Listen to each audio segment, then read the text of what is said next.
Hey guys, welcome back to DMAC Customs on YouTube. Dave here in the garage. Area 51, not working on that. Still working on the bomb truck. Still trying to diagnose what's going on with the old guy, girl, whatever you want to call it. I'm really starting to suspect the head gasket. Just had another quick look at something I'll show you in a minute, but yeah, let's get at it.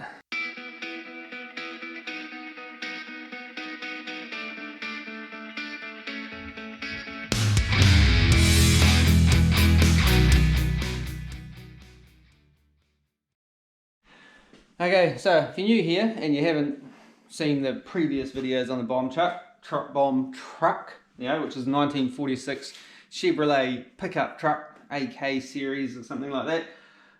It's running a 383 700R4 LSD, that kind of stuff. Jag independent front end. I've been doing a little bit of maintenance in that, and it really needed it. And there was some issues that kind of popped up that kind of prompted me to kind of get going and get this maintenance thing underway. So I had to do like brake pads and things like that, done all that sort of stuff, and then I it wasn't running terribly great, and it was using water, and I thought I'd do an oil change. Did an oil change, noticed the oil was pretty murky looking, pulled the rocker covers off and they're full of sludge, like seriously. So that kind of led me down a path of, is it an intake gasket or a head gasket? Pulled the intake and found what I believed to be where I had a leak down into the valley sort of thing through the around the number 8 cylinder kind of area of the intake gasket. So replaced that. While I was in there, did a preload adjustment on the lifters. Pretty well cocked that up entirely and put too much preload on all my lifters, and ended up with issues, like it wouldn't go when I put it back together. And I think all the valves are hanging open and all that kind of stuff. So went around this whole song and dance last week of like readjusting things and trying all sorts of different stuff. Got it going again with zero lash on the lifters, but whenever I tried to put any preload on the lifters, it would just start running really bad. And it technically still goes at the moment, but not for long. In all of that kind of farting around and stuff, I still kind of started to see, I had the rocker covers on and off and had it running and going and stuff and whatnot, and then I noticed a bit of kind of condensation and a little bit of milkiness in the rocker covers again, and was wondering whether that was something to do with just the excess coolant and stuff that was still in the oiling system, but it should have been long enough for that to have kind of stopped, I would have thought. So, but then I just thought I'll check the coolant, and I'll try and get over here for you to have a look. And I was looking down in here and I could see kind of oily, murky stuff in around the top of the old, hopefully you can see that. Can you see that? I'm trying not to get too much glare, but yeah, see all that kind of gungy stuff in the top of the radiator. So that is leading me to believe that there is actually oil getting into the cooling side of things as well. There was a little bit when I drained the coolant last week, and I didn't really think too much of it. I just thought it was old coolant, and so I kind of thought maybe that's it. Well, didn't think much of that, but I thought, now I'm thinking, all of these little clues are kind of pointing me towards a head gasket. And I suspect it's on the far bank, the even side, because that was where there was more milky, spongy, creamy sludge in the rocker cover and in the head itself. And when I had it running yesterday without the rocker covers on, it was oiling up through one rocker in particular, and it was quite scungy looking oil, whereas it should be new clean oil sort of thing. So that's what's kind of leading me to believe it's a head gasket. At the very least, I think I'm going to pull the intake again and pull the lifters and have a look at them. and see whether they are any of them are stuck. I was worried about that as well, because I just can't put any preload onto these lifters without it just running like shit. Like at the moment, it's only got a quarter of a turn. It's got no power. It's messy and terrible sort of thing. So yeah, so that's where we're at. I still want to do a compression test before I pull this all apart. So I've got to go and buy a compression tester, and the shop ain't open yet, so I can't go straight down there this morning. So I'm going to start getting some stuff ready to pull the intake in that again. Know what I'm saying? So anyway, I'm going to start by draining this coolant and see if I can see any more sludgy stuff in there. Hey guys, so been out, bought a compression tester, got it hooked up to number 1. So I'm going to grab a bit of cardboard so I can make a note of all of these and see where they're at. It's a little tricky to get it kind of wound into that number 1 plug hole, because the engine's a little bit over to the side and it gets kind of close to that sort of inner fender, so it's, you know, not that visible. I'm a bit worried about whether I'll even be able to get it onto the number 8 cylinder without taking the steering shaft off, which I don't really want to do, but you know, it is what it is. We'll see how it goes. So I just grabbed a bit of cardboard and a pen so I can make some notes and write the stuff down rather than rely on on this, because you know how sketchy that could be. And yeah, let's do it.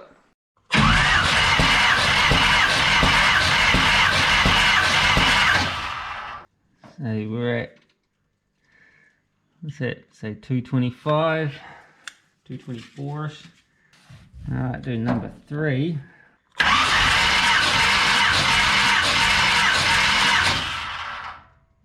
Ricky, 245. Seems like a lot. Is that good? Alright, number 5.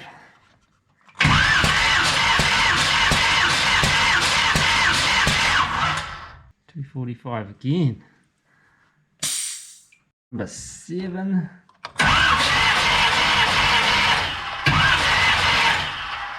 Oh, there's a thing.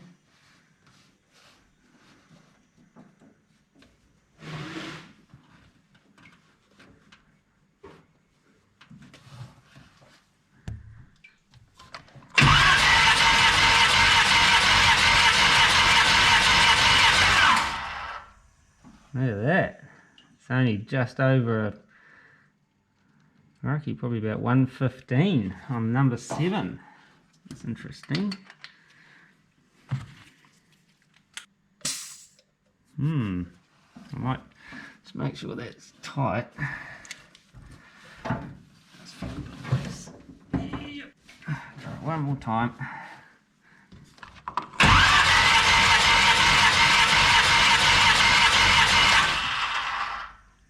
Yeah, not good. No compression on number 7. I just thought I'd better add, I actually backed off all the rockers again last night. So basically my valves would be as closed as they could be, because I'm looking for like low compression sort of between cylinders or something, you know.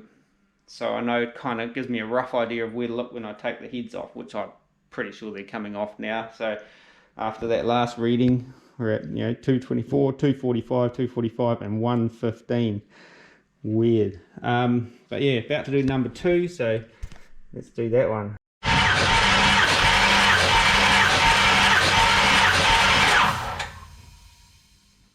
About 212, I think, 210ish.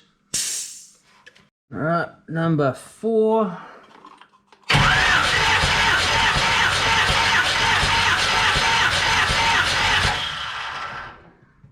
Okay, we're on 210.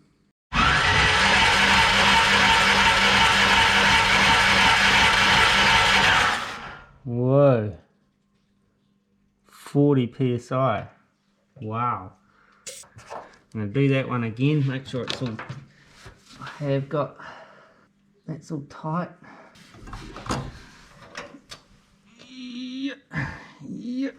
Okay, second attempt.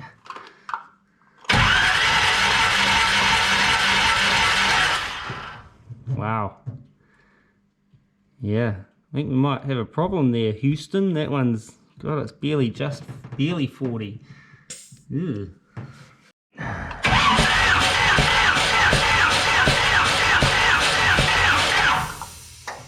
That's right up there at 245.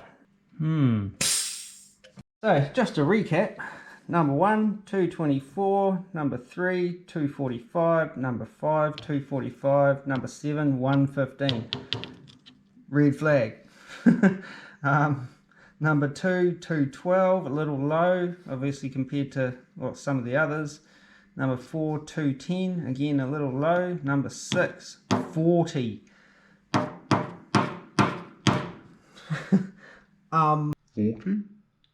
And number 8, 245. So obviously this is the realm that, I don't know, I mean, I thought they were probably a bit on the high side. I'll just double check this gauge. On the black side of things, it's PSI. Huh? Am I reading it right? I think so. Yeah, so heads off, definitely.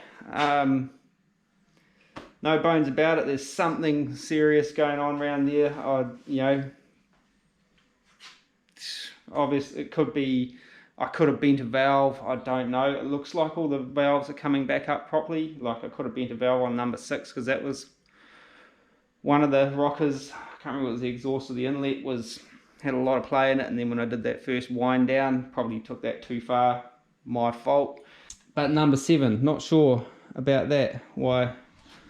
Why that's so low. So could be damage I've done, could just be wearing out. This block is already, I think it's 60 thou over, which is pretty much as far as you can go. I think, don't quote me on this, on a small block, cast iron block. So it's kind of on its last run, I guess, unless they can sleeve them or whatever, I guess. Probably wouldn't be worth it. But yeah, we'll start tearing into it and see what we find. Oh well, oh poor old bomb truck, my little buddy. Hey, the little guy, come on. No, it was going okay. I felt like it was starting to get a little bit sluggish, and I kind of thought maybe it was just a tuning thing. There was something, always thought there was more in it than I was getting out of it, especially lately.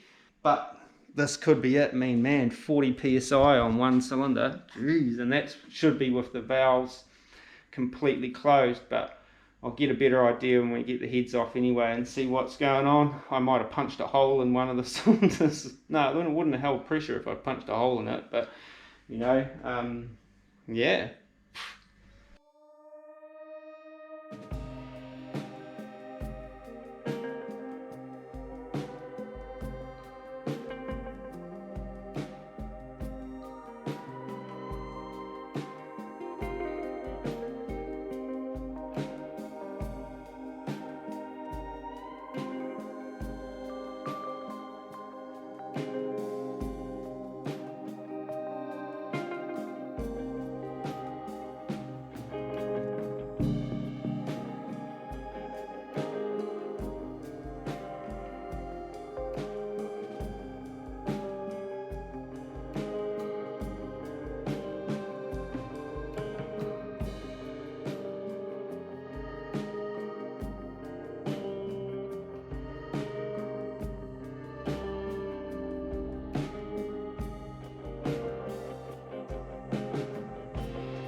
Okay, so just looking at this, it looks like I've still got a mixture of coolant, new oil, and sludgy milkshakey stuff, but I don't know, like I said before, that could still have been from, you know, the old oil that was still in the system that hadn't run through properly, but there's definitely antifreeze in there. So we'll carry on and take some exhaust manifolds off and then pull the heads.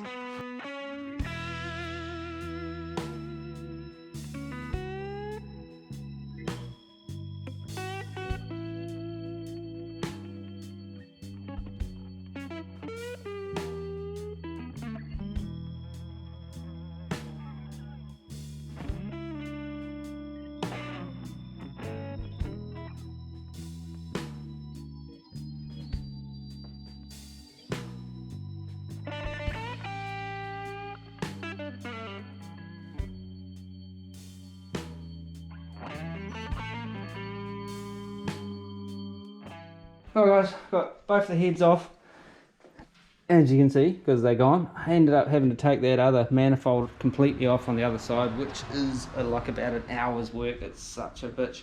Normally I'd do it lying on the floor, but after taking one head off, I didn't realise how much coolant like sits in the heads.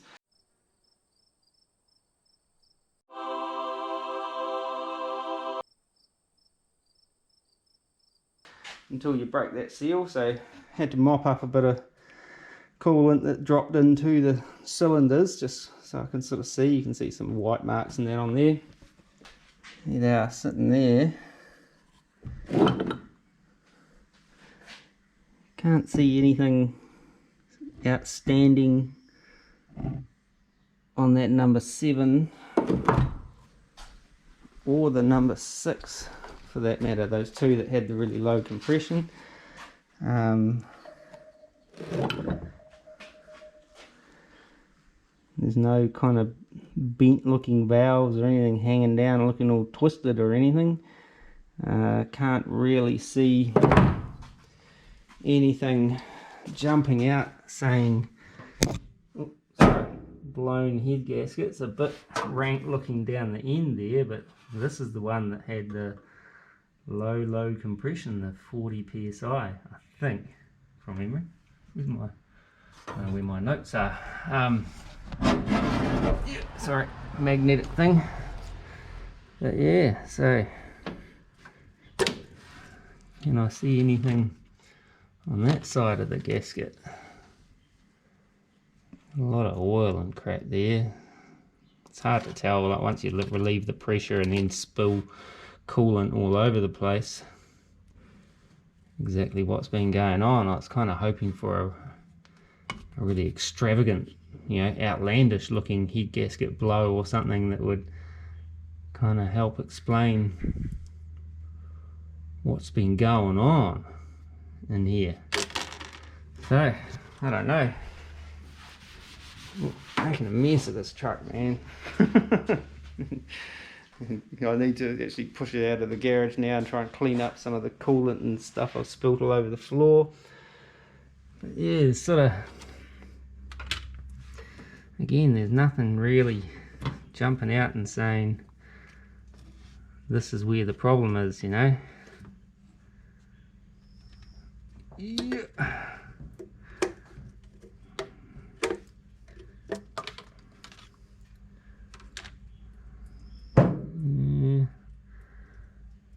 Bit rank around the end there, which, you know, but we've got the same kind of thing on this side, but that could all be from the disassembly process, you know. This looks a little bit more involved than the likes of the center section, same at this end here, but don't know how.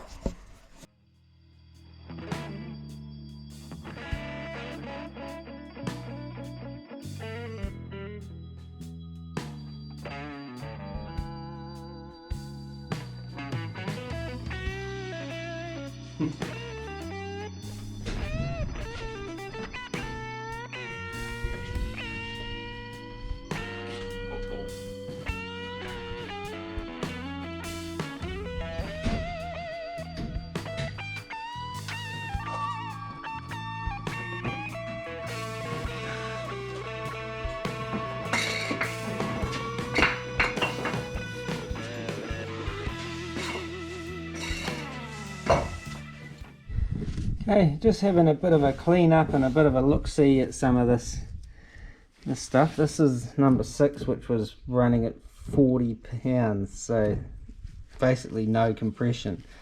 That was with the lifters backed right off as well. I don't know, does that valve look like it's hanging out a little bit more than the others? But the intake valve, I don't think so. It looks like it's seated. Can't see any kind of cracks or anything. Can't see anything significant on the, you know, where the head gasket was sitting.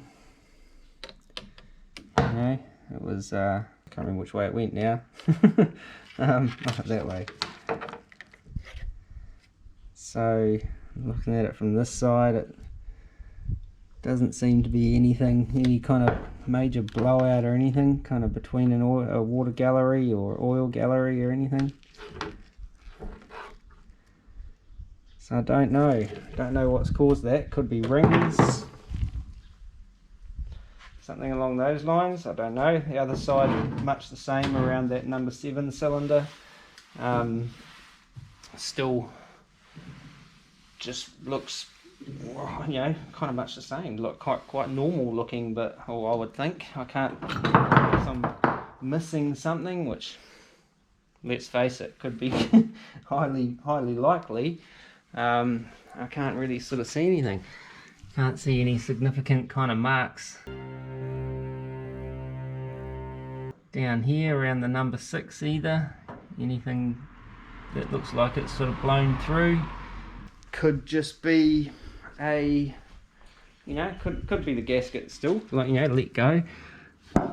This side here, I've just been blowing compressed air around trying to get a bit of the water away so it doesn't keep coming back and being a pain.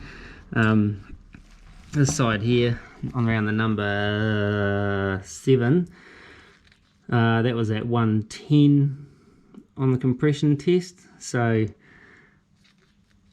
that, you know, it was a bit kind of yuck around here, just oily and stuff, but again, I don't know whether it was from when I took the head off and all that coolant came with it and all oil and crap like that. Yeah, so I'm not too sure. I'll just give everything a bit of a clean up and a bit of a wipe up, just to sort of, you know, take it from there. Like this gasket as well.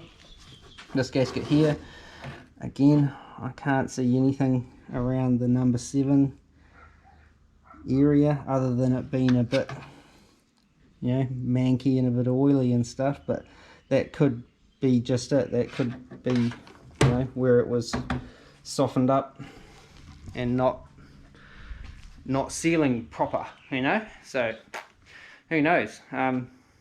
But yeah, so I don't quite know what to do next, you know, whether I, you know, pull the rest of the motor and, you know, start dropping pistons out and looking at rings and things like that, or whether I just box it all up and take it to an engine man and say, fix this shit for me, because it's beyond me. Which is probably the best way to go. But now that I don't have a running truck, I don't have any way cleanly of getting said engine to the said engine buildery place. You know what I'm saying? So I might just have a wee bit of a clean up and just a bit of a reset, and I'll talk to a few people, and, you know, if you guys have got any suggestions and this comes out and I still haven't done anything, then, well, we're keen to listen. I may have already moved forward and done something by the time this video comes out, whether it be find another motor, or, you know, take the crap shoot on a, you know, mystery motor you know, rebuilt, lost the receipts, or whether I you know, send this one into the machine shop to the engine builders. Brother-in-law from Bunny's Garage, he's had a couple of motors built by a local shop here in Tauranga, and with, you know, pretty good results. He had a little bit of trouble with one, but I'm not sure what the outcome with that was. They took it back and put it on their run-up thing and couldn't find anything wrong with it, so it might have just been a thing, you know, but it's all good now, I think. Is it all good now, Carl? Yeah, hopefully. And yeah, so we'll see where we go. And speaking of which, go and have a look at Bunny's Garage. Look that up on YouTube. Carl's been working on this weird little airport tug with a strange little Ford flathead 4-cylinder thing, and an ancient thing, and it was all locked up and seized and whatnot, and he actually managed to get it running and moving under its own power, forwards and backwards. And he's about to embark on an old, it's an old tractor, really old tractor that was on this property that he's moved into and he purchased off the owners. Yeah, that's all locked up solid, and he's going to have a crack at getting that going again as well. So it'll be interesting to see. But yeah, did a good job on that the little tug thing. So go and have a look at his channel and sort of like, share, comment, and all that kind of stuff. Anyway, I have a bit of a clean up. So I just wanted to have a quick look at these lifters on this number 6, because that's the one that they were all weird on. Doesn't seem to be any chipping or anything like that. Plunger seems to be returned to where it should be, right up at the keeper, I would think. Let's have a look at that one. A little bit more marks on the bottom of that one, but that, I wouldn't say excessive. Should I be looking down that hole with my scope and having a look at the cam lobes is the next question, I guess. Again, the plunger is right back up the top, so it doesn't appear to be stuck down at this point anyway. So number 7.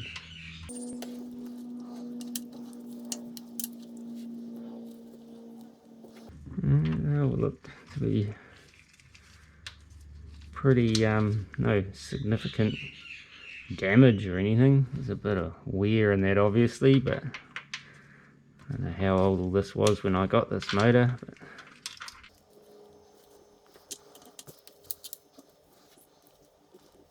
one feels like it's chattered a wee bit.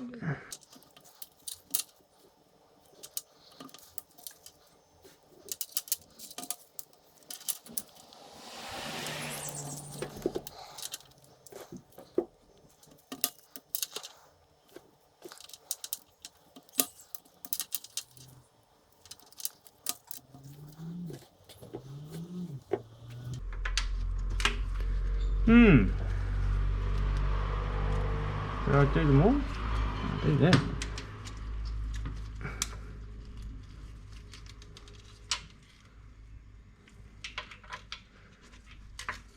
Yeah.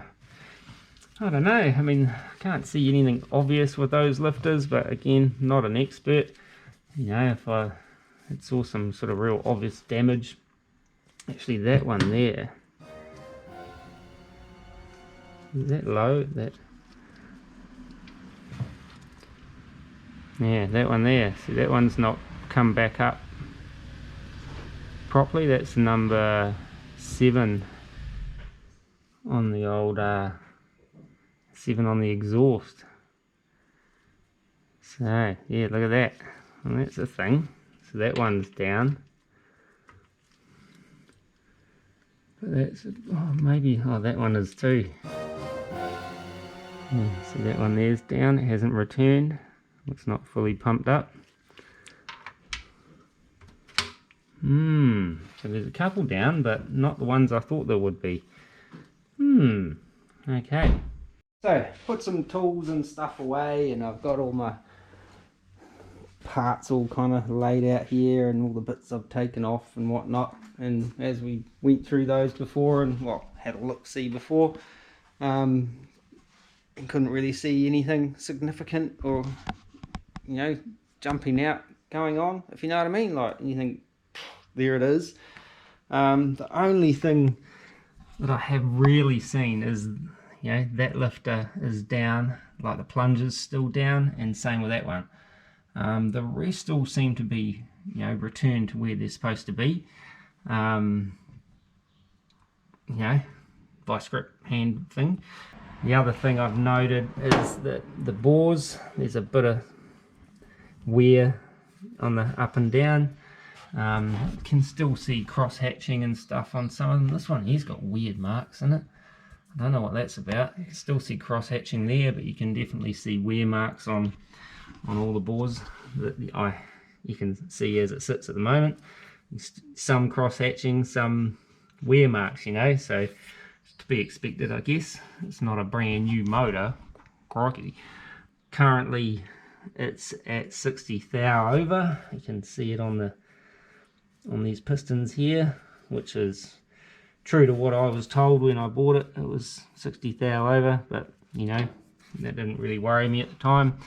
Worries me a little bit more now, because I thought 60 thou over was the maximum, but I was informed earlier today by my brother-in-law, who was informed by his engine builder, that they can go out to 80, but don't recommend it. It's at a stretch, so maybe 70 is kind of the outer limits nowadays. You know, 80 absolute outer, 70 thou over, still kind of comfortable-ish, but you know, I imagine things start getting a bit thin.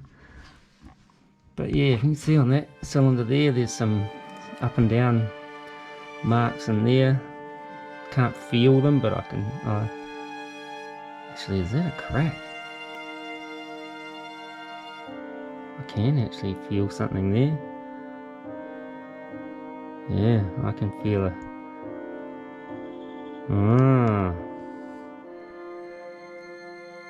But again, yeah, that's number 6. That, oh my god. Yeah. There it is, ladies and gentlemen. The block's cracked. Damn. Well, that answers that question then. I'm not going mad. I should be crying right now, but I'm actually really happy because I found the problem.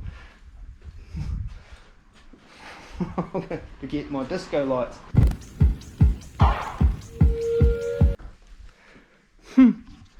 Got a crack between that cylinder there and that water jacket. I can't see anything on this front side here, but I can definitely feel it with my fingernail.